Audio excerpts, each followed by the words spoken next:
Halo semua, kembali lagi bersama saya Renaldi di podcast terbaru saya. Dan seperti biasa, saya kali ini juga ditemani oleh rekan-rekan saya yang bernama Adnan dan Fikar yang sangat ahli dalam bidangnya. Dan kebetulan untuk kali ini kita akan membahas tentang capital structure dan leverage.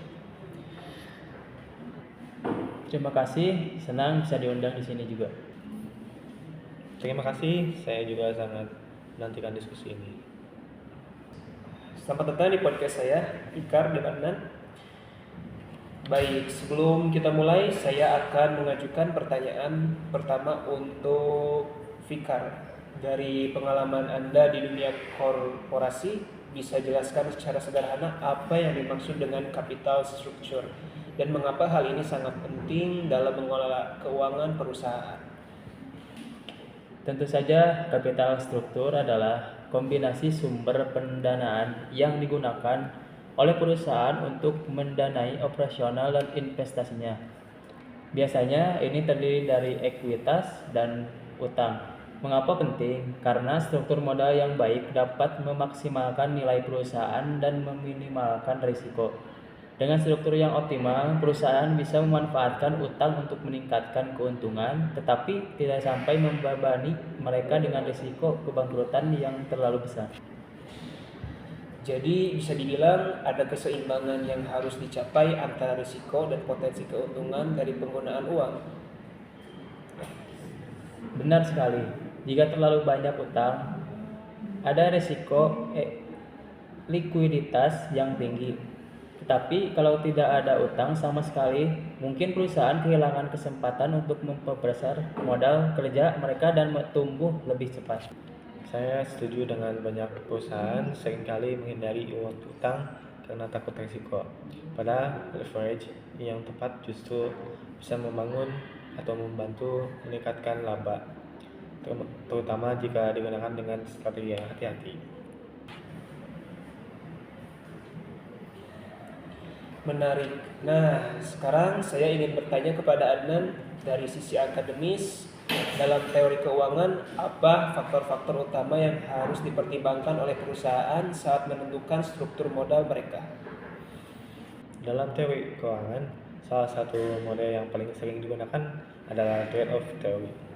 Dalam teori ini, perusahaan harus menyeimbangkan keuntungan dari utang, seperti manfaat pajak dari bunga-bunga utang dengan biaya kebangkrutan yang meningkat jika utang terlalu tinggi.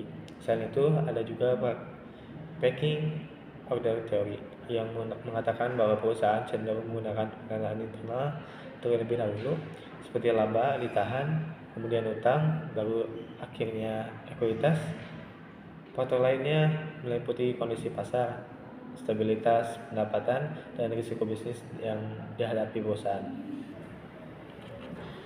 Menarik sekali. Kalau begitu, bagaimana menurut Anda perbedaan utama antara perusahaan yang memilih lebih banyak utang dan yang lebih memilih ekuitas dalam struktur modal mereka? Biasanya perusahaan yang lebih mapan dan memiliki arus kas lebih stabil cenderung menggunakan utang atau karena mereka memiliki kemampuan untuk membayar bunga secara konsisten. Sedangkan perusahaan yang lebih baru atau yang beroperasi di industri dengan risiko tinggi mungkin lebih memilih ekuitas agar tidak terlalu dibebani oleh kewajiban tetap seperti pembayaran bunga pada dasarnya.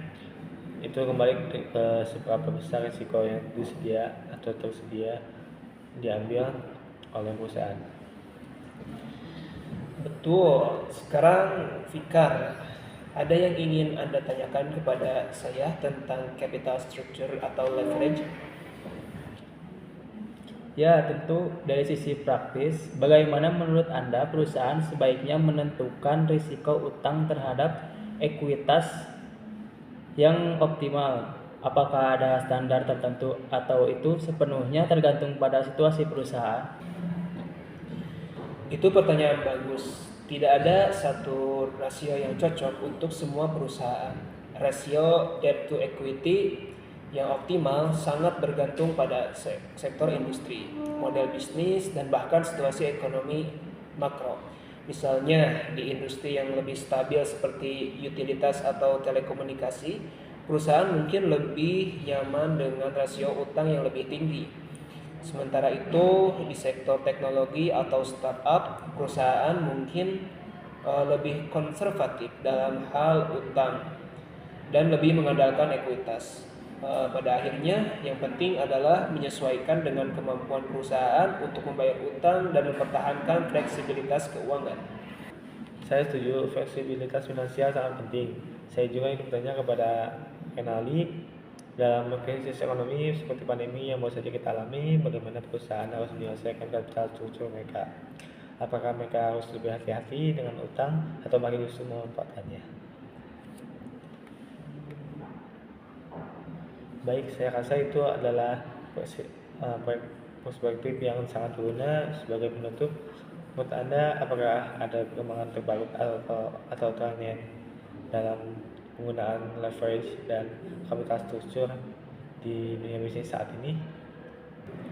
Dalam situasi krisis seperti ini, seperti pandemi, perusahaan harus lebih berhati-hati dalam mengelola utang.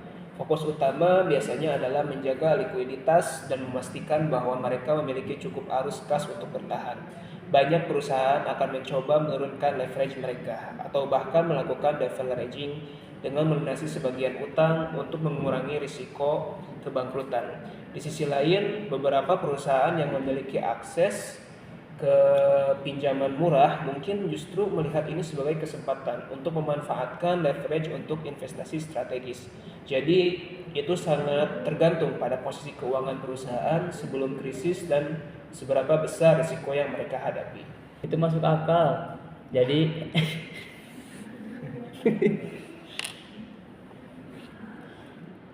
ya benar-benar masuk akal sekali. Nah, jadi strategi utama selama krisis adalah memastikan bahwa perusahaan memiliki kemampuan bertahan. Tepat sekali, bertahan menjadi prioritas dan perusahaan akan lebih fokus pada pengelolaan arus kas daripada mengambil risiko untuk ekspansi besar. Saya rasa itu adalah perspektif yang sangat berguna. Sebagai penutup, menurut Anda apakah ada perkembangan terbaru atau tren dalam penggunaan leverage dan capital structure di dunia bisnis saat ini?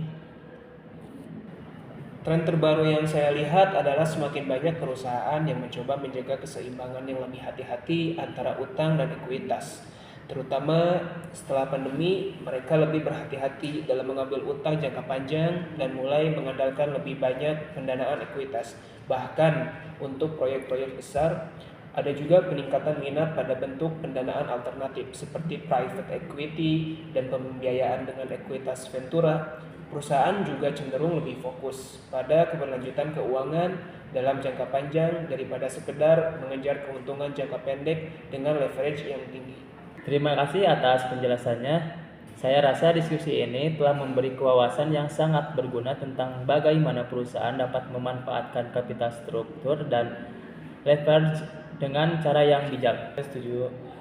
Saya juga merasa diskusi ini sangat bermanfaat, terutama untuk memahami bagaimana teori keuangan dapat diterapkan dalam praktik. Baik, terima kasih kepada Fikar dan Adnan atas kontribusi kalian di podcast kali ini. Saya harap para pendengar juga mendapatkan wawasan baru dari diskusi kita hari ini. Jangan lupa untuk terus mengikuti episode-episode kami berikutnya dengan topik-topik menarik lainnya. Sampai jumpa di episode berikutnya.